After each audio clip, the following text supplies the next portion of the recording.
तो दोस्तों आज हम देखेंगे कि कैसे एक लड़की दूसरे प्लेनेट पर टेलीपोर्ट हो जाती है और वहाँ उसका सामना अवतार जैसे कुछ ब्लू क्रीचर से होता है। तो चलिए शुरू करते हैं। मूवी की शुरू में हम रेनी नाम की एक लड़की को देखते हैं जो अपने बर्थडे पार्टी की प्लानिंग कर रही है। शाम होते होते वो सारी तैयारी कर लेती है, लेकिन उसकी मॉम काम की वजह से घर वापस नहीं आ पाती। रेनी को ये देखकर बहुत गुस्सा आता है और वो अपनी मॉम से मिलने उसके ऑफिस की ओर निकल जाती है। उसकी मॉम आइलिन एक रिसर्च कंपनी में काम करती है और उन्हें इस बात की चिंता है कि उनका मार्केट वैल्यू दिन ब दिन गिरता जा रहा है। वो अपने कलीग जस्टिन से एक मीटिंग बुलाने को कहती है और तभी उसके पास रेनी का फोन आता है। रेनी अपना बर्थडे भूलने के लिए उस पर बहुत नाराज होती है और कहती है कि आप काम की वजह से मुझे हमेशा इग्नोर करती हो। फिर वो अपनी मॉम को नीचे गेट पर आने को कहती है, लेकिन देखती है कि उसकी मॉम तो टेस्टिंग के लिए लाई मंकी में ज्यादा इंटरेस्टेड है। गुस्से में अपना फोन फेंक कर वो जंगल में चली जाती है और आइलिन जस्टिन से उसे चेक करने को बोलती है। यही हम कंपनी के बॉस कैन को देखते हैं जो किसी स्पेस पोर्टल को खोलने की कोशिश कर रहा है। इसके लिए वो उस टेस्टिंग वाले मंकी पर एक लेजर फायर करता है, लेकिन वो उसे मिस करते हुए जंगल में खड़ी रेनी से जा टकराती है और वो अचानक से कहीं गायब हो जाती है। कैन के लोग ये देखकर घबरा जाते हैं, लेकिन कैन कहता है कि मुझे इससे कोई फर्क नहीं पड़ता क्योंकि फाइनली हमने अपने एक्सपेरिमेंट को पूरा कर लिया है। उधर रेनी टेलीपोर्ट होकर एक नए प्लेनेट पर आ जाती है और देखती है कि ये जगह देखने में बहुत सुंदर लग रही है। उसे लगता है कि ये शायद जंगल का कोई दूसरा कोना है और तभी उसे सामने एक बड़ा सा वाटरफॉल नजर आता है। वो अभी उसे देख ही रही होती है कि अचानक एक अजीब सा जानवर उसके सामने आ जाता है और ये देखकर रेनी बहुत डर जाती है। इधर जस्टिन आइलिन को बताता है कि नीचे उसे साइकिल और फोन के अलावा कोई नहीं मिला और आइलिन को लगता है कि शायद रेनी उसे परेशान कर रही है।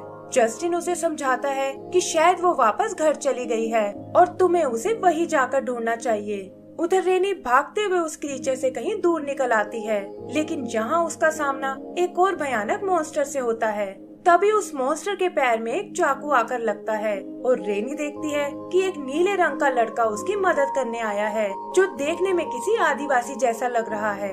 वो लड़का उसे लेकर भागने लगता है, लेकिन वो मॉन्स्टर फिर एक बार उन्हें घेर लेता है। यहाँ रेनी अपने सामने उस पहले वाले क्रीचर को देखती है और वो लड़का उन दोनों में लड़ाई करा देता है और इसका फायदा उठाकर वो बचकर वहाँ से भाग निकलते हैं।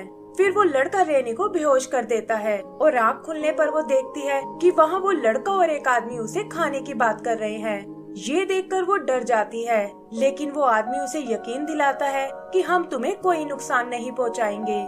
फिर वो लोग उसे कुछ खाने को देते हैं और यहाँ रेनी को पता चलता है कि ये आदमी असल में डॉक्टर सेडविक है और ये लड़का उसका ग्रैंडसन ब्लू है।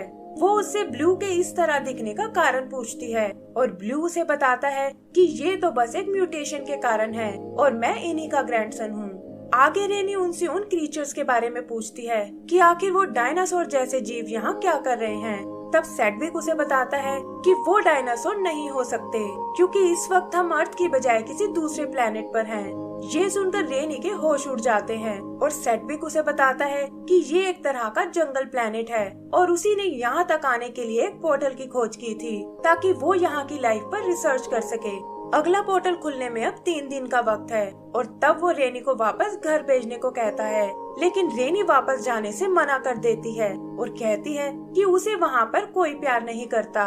आगे हम सेडविक को अपनी लैब में देखते हैं, लेकिन पता चलता है कि वो असल में कैन के लिए काम करता है और वो लोग यहाँ के ब्लू क्रीचर्स का डीएनए पाना चाहते हैं। कैन को उसके ढीले ढाले बिहेवियर पर बहुत गुस्सा आता है और वो सेडविक से तुरंत उस पोर्टल को खोलने को कहता है ताकि वो और उसके सोल्जर्स जंगल प्लेनेट पर आ सके।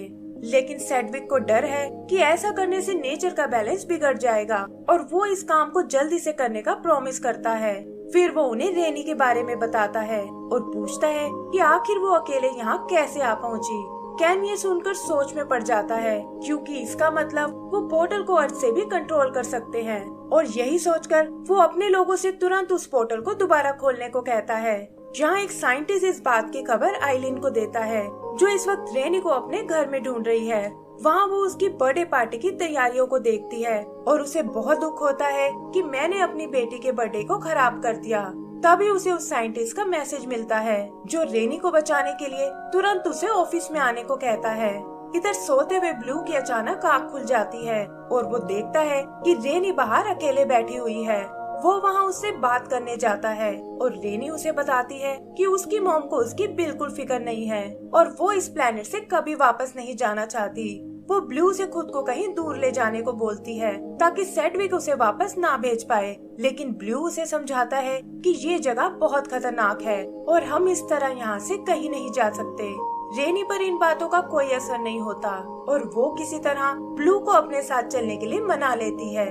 सुबह वो लोग मैप पर किसी सेफ जगह की तलाश करते हैं और तभी सेडविक उन्हें बताता है कि वो फॉलन फॉरेस्ट में कुछ सैंपल लेने जा रहा है और आज उन्हें घर पर अकेले ही रहना होगा। रेनी को ये सुनकर एक आइडिया आता है कि क्यों ना हम सेडविक के साथ छुपकर वहाँ चले और ब्लू को भी उसकी ये बात माननी पड़ती है। इधर सेडविक इस जर्नी के लिए अपनी मशीन के पास आता है और उसे एक्टिवेट करने लगता है और उधर ब्लू और रेनी छुपकर उसमें चढ़ जाते हैं। ब्लू बताता है कि दादाजी काफी टाइम से कुछ मैजिकल प्लांट्स ढूंढ रहे हैं जिनमें इंसानों के जैसे ही बहुत नॉलेज है, लेकिन आज तक वो उन्हें कहीं नहीं मिले। रेनी को ये एक एडवेंचर की तरह लगता है और वो प्लान बनाती है कि आज हम इन्हीं प्लांट्स को ढूंढेंगे। उधर कैन जाने से पहले उस मंकी को पोर्टल में भेजता है और वो देखते हैं कि वो सही सलामत वहाँ पहुँच गया है। तब कैन उनसे अपनी मशीन तैयार करने को बोलता है और वो और उसके सोल्जर्स वहाँ पहुँच जाते हैं। वहाँ लैब में वो सेडविक के साथ ब्लू की पिक्चर देखते हैं और कैन समझ जाता है कि वो इतने टाइम से उन्हें धोखा दे रहा था। आइलिन भी किसी तरह कैन की लैब में पहुंच जाती है और वहां उसे पता चलता है कि उसकी बेटी किसी और प्लेनेट पर है। ये सुनकर वो उदास हो जाती है और तब वो साइंटिस्ट उसे बताते हैं कि अगर तुम चाहो तो हम तुम्हें भी वहां भेज सकते हैं।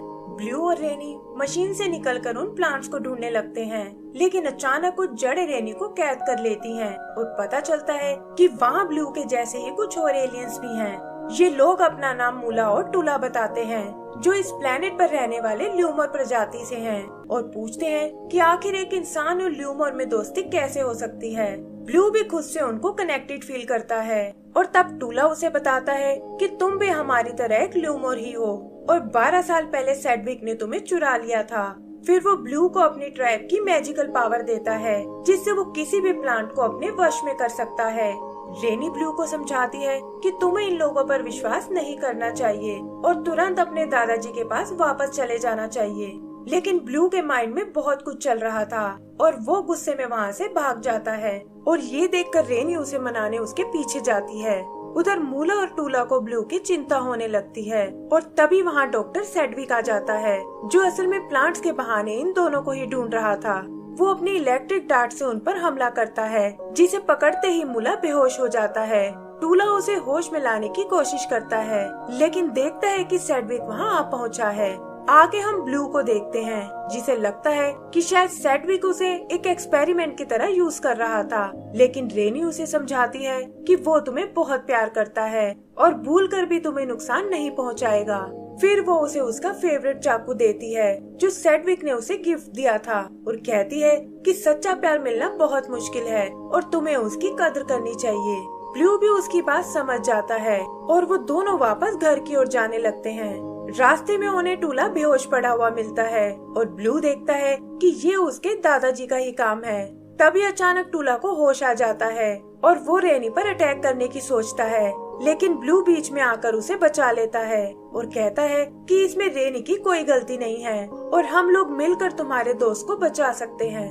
इधर सेडविक मूला को लेकर लैब में आता है और देखता है कि वहाँ कैन और उसके सोल्जर्स आ पहुँचे हैं। उसे उनके पोर्टल खोलने पर बहुत हैरानी होती है, लेकिन कैन उसे बताता है कि वो इसके लिए बहुत टाइम से लगा हुआ था। फिर वो सेडविक से ब्लू के बारे में पूछता है कि आखिर तुमने उसे क्यों छुपा कर रखा था और सेडविक उसे बताता है कि ये बच्चा मुझे घायल पड़ा हुआ मिला था और तब से मैं इसे अपने पोते की तरह रख रहा हूँ। ब्लू भी वहाँ पहुंचकर ये सब सुन लेता है और उसे यकीन हो जाता है कि सेडविक का प्यार एकदम सच्चा था। फिर वो मूला का डीएनए निकालने लगता है, लेकिन तभी टूला उन पर अटैक कर देता है और ब्लू भी अपने दादाजी की मदद करने आता है।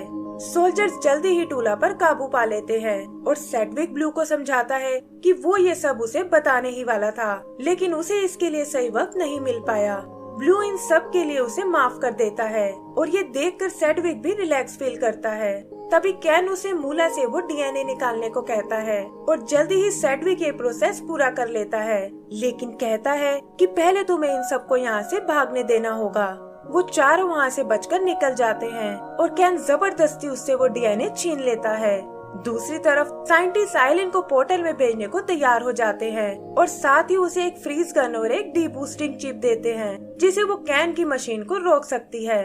इधर कैन के लोग ब्लू और उसके दोस्तों का पीछा करते हैं, लेकिन टूला अपनी पावर से उन्हें रोक लेता है। तभी वो कैन को अपनी मशीन के साथ आते हुए देखते हैं जो उनके मॉन्स्टर प्लांट्स को नष्ट कर देता है। तब रेनी उसका ध्यान भटकाने आती है और ब्लू अपनी पावर से उसके शीशे को ब्लॉक कर देता है, जिससे मशीन एक चट्टान से टकराकर नष्ट हो जाती है। वो सब ये देखकर बहुत खुश होते हैं और ब्लू मशीन में फंसे अपने चाकू को वापस लेने जाता है, लेकिन तभी वो मशीन एक्टिव हो जाती है और इससे पहले कि वो उन्हें नुकसान पहुंचा पाए, सेडविक अपनी मशीन से उसे रोकने आ जाता है, जिसके साथ वो छोटा सा मंकी भी है।